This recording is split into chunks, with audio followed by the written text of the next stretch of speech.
Mastering correlative conjunctions, not only but also, in English grammar. Hello everyone, and welcome back to our series on English grammar fundamentals. Today, we're going to dive into a fascinating topic, correlative conjunctions, specifically focusing on the common pair, not only but also. Understanding this concept will not only boost your English writing skills but also elevate your speaking skills. So, let's get started.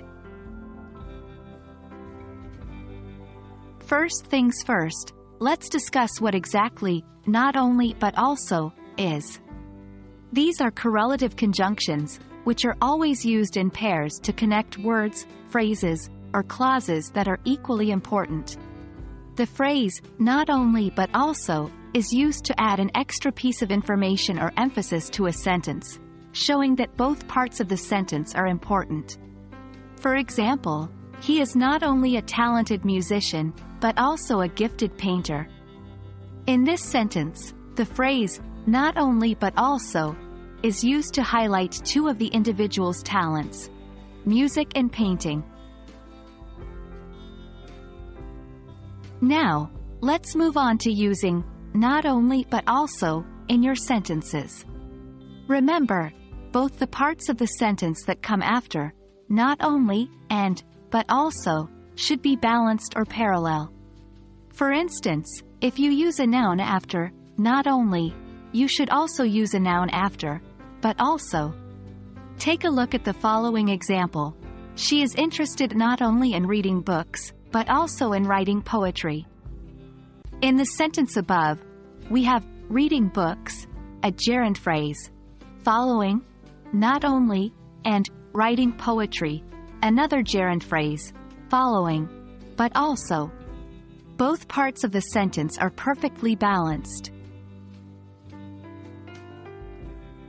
However, it's easy to make mistakes when using not only but also.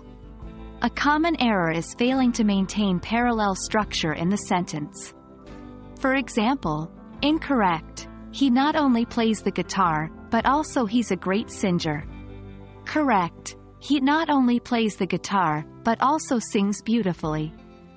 In the incorrect sentence, plays the guitar, follows, not only, and a full independent clause, he's a great singer, follows, but also. This breaks the parallelism. In the correct sentence, both parts of the sentence following not only and but also are parallel, making it correct and easier to understand. Alright, that brings us to the end of this lesson on not only but also. We've covered what it is, how to use it correctly, and what common mistakes to avoid.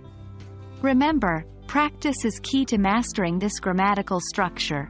So, keep practicing and soon you will not only write better English sentences, but also express your ideas more effectively. Until next time, keep learning and keep growing.